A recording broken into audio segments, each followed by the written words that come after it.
Hey, what's going on, guys? Good evening. It is your boredom report, and I am in Guanajuato, Mexico, and we are just outside of the town, up in actually a neighborhood at a place called Casa Mercedes. Casa Mercedes, like Mercedes, like the car.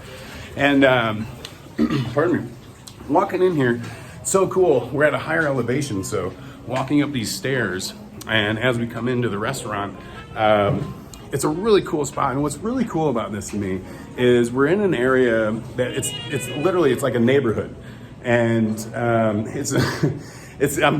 winded, literally like 6,000, almost 7,000 feet. That's pretty bad. Maybe I should skip a meal. But Casa Mercedes, the kitchen right there is really awesome. But here's a really exciting thing for me.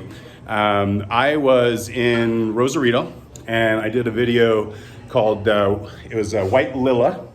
And I had the opportunity to sit down with some awesome people and did a video for White Lila. And she told me about this awesome chef right here. What's up, chef? ¿Cómo estás? How are you? Muy bien, gracias. So, she's the chef of this awesome place, and her husband, Ricardo. He's going to be our loyal translator for all this as well. I feel bad. This place is awesome. I feel like I should take my hat off and get nice and fancy for you guys. But such an awesome opportunity to meet you guys, and then looking up your food and seeing the pictures. Like, everything is awesome. This is so cool. Gracias. Thank you for having me. If you can, tell me a little about the restaurant, about you guys, the family. Yeah, the restaurant, it's a family business. It's a family owned, but the family of my wife, it's the one who manages everything and runs everything, and it's everything about Mexican cuisine or Mexican food, but with a different touch, with a different taste. So we made recipes from many generations back, from their family, from their both parents. So you had mentioned to me that, so it comes from your mother and your father, your mother-in-law and father-in-law. So these are recipes from like both sides of the family that have now come together. But one thing that's really cool about Casa Mercedes is this is a Casa. Mercedes is a family name from a long time ago. Is that correct? Yeah, it was the name of her great-grandmother. Great-grandmother. Yeah. Wow. So some influence and some recipes from that side of the family as well. Mm-hmm. And you guys have had this house, which is literally, I mean, we're outside of the downtown area where you would typically sit and have a really good meal. But we're in a neighborhood, and this is a house that your family's been in for 30 años, right? Yeah, or más, 30 years, yeah. A little bit more. Yeah. 30 years. Yeah, that's awesome. And so, ¿qué muchos años antes para ti en la cocina? So how many years did you start in the kitchen? Crecí en la cocina, crecí con esta influencia familiar. Desde que estaba chiquita, Sí. olíamos la comida familiar, la influencia de las abuelas, las fiestas, crecimos. Sí, so it's in tu corazón, it's in your heart. So she started cooking when she was extremely young, from influences from your mom, your dad, your grandma, your abuelos. Sí. And for your influence, like, or for people watching, like, what's like the style? ¿Es todo mexicana, or donde eres tu familia? Mexicana, pero rescatamos todos los ingredientes que hay en el estado de Guanajuato. En los diferentes municipios hay muchísimos ingredientes locales, y la idea es rescatar todo eso. So tu familia es todo hecho, or eres hecho, sí. They were made in Guanajuato. But different familias in different parts of the city can bring different styles to the table, right?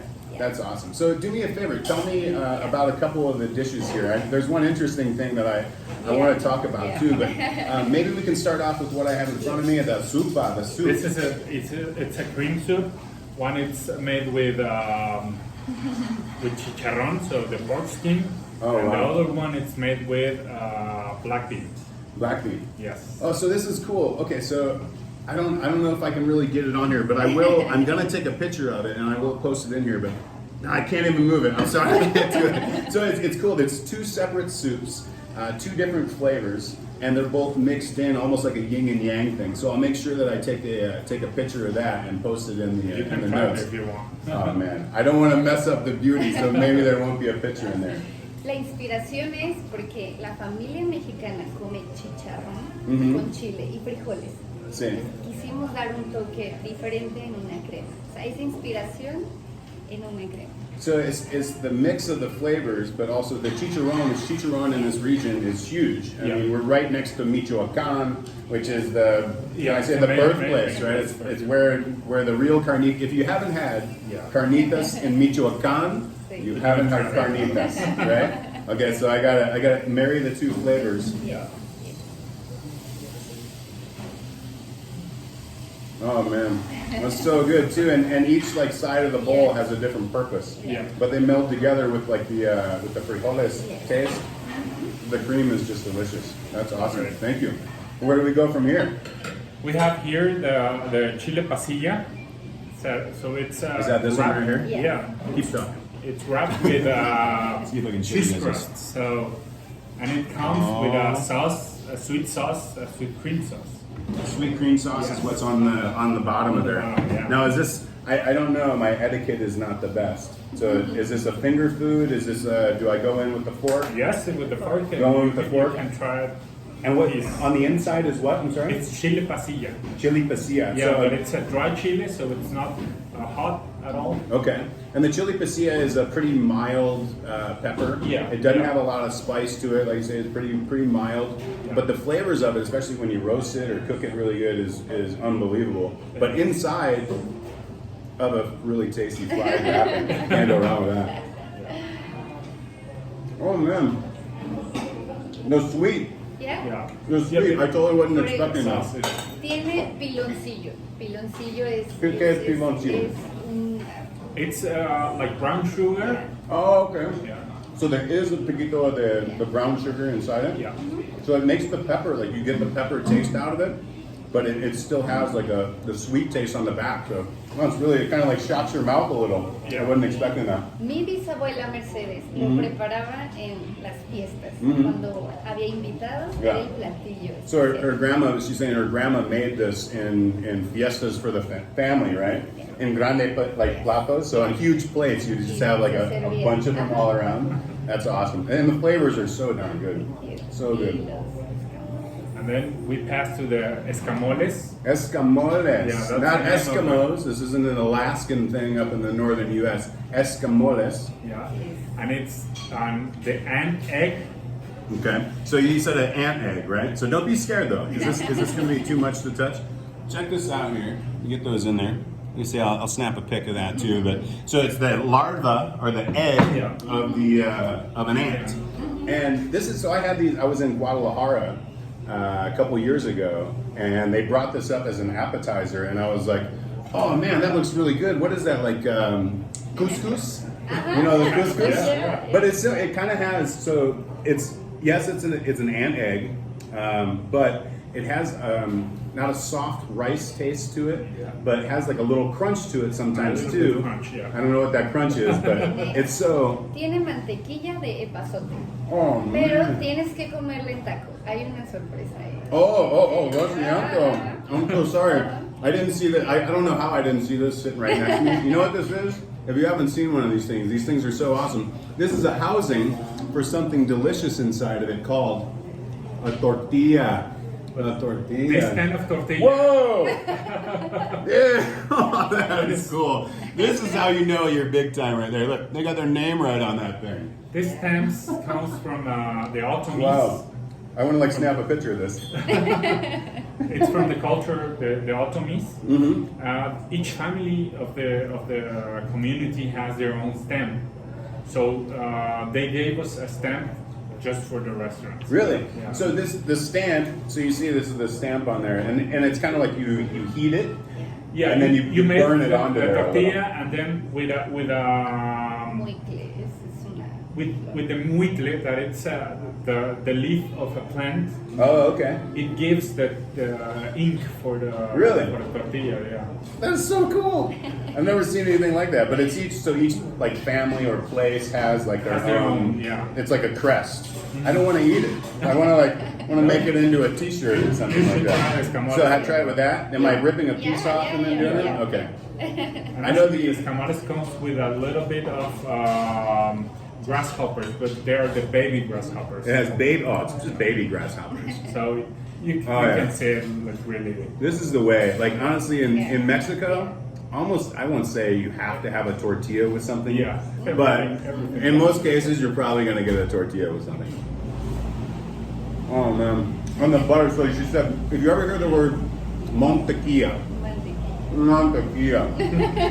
it isn't just butter. It's like butter in Mexico, and it's something different and special. Like it really is differente, right? Yeah. It's different. Oh my god, it's so good. Thank you so much. And then we got this thing in front of us. What is that? That's the pork shank, and it's more like a broth. Oh man! You should. Again, I'm gonna take a picture of it. Yeah. Can we show them? Yeah. We gotta look at this this broth here. It's so like, get in there.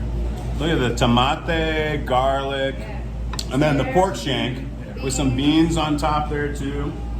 And then the shank. How long do you cook that for? Like 8 hours.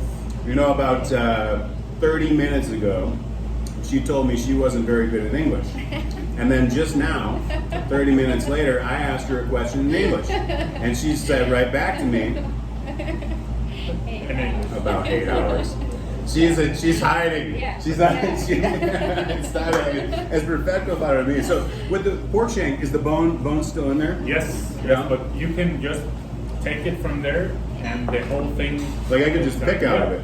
Is that rude? Pick up the. No, that's fine to use. These are forks. Yeah. We were born with forks. Yeah. It shouldn't always be rude. Oh. I'm not even trying. I'm not even trying. And dip it in a little of the broth, of course, right? Oh man, it's so soft. It falls apart in your mouth. The different layers of flavor, even like on the tomate and the beans on top. Yeah. So good. Es una receta que tiene más de 200 años en la familia. De Really? generación. Seen it for 100 years. Yeah. 200 years. 200. Yeah. So this recipe, she said, has been in the family for 200 years. Yeah. See, that was in English too. She's like, see? This is so good. This is so unbelievable. So do me a favor, if like this dish, or any of the dishes, if people want to find you, they want to come en español, how can mi amigos, mi amigas en Ensenada, Tijuana, Rosarito, Baja, todo en posible en México, de Grande México? ¿Cómo es best, cómo se dice, the way to find you guys? Estamos como Casa Mercedes, Guanajuato. Sí está en nuestro Instagram y nuestro Facebook. Okay. Y estamos en Guanajuato capital. Okay. En la zona de San Javier. Los esperamos con mucho gusto. Aquí es su casa. Esta es su casa. You can always Google it. So. Yeah, Google it. Find it on Facebook. I'll copy them on here as well. And then if you have any questions, please shoot me a message. I can't wait to dig into the rest of this stuff. Thank you guys so much. Thank you. For literally, like, I feel like they brought me into their house and we're sitting like at their table and about to have dinner. So thank you guys so much. Casa Mercedes, you got to make sure you check it out. Check us out on YouTube, Twitter, all that other stuff, the Boredom Report, and we will catch you guys super soon. Hasta!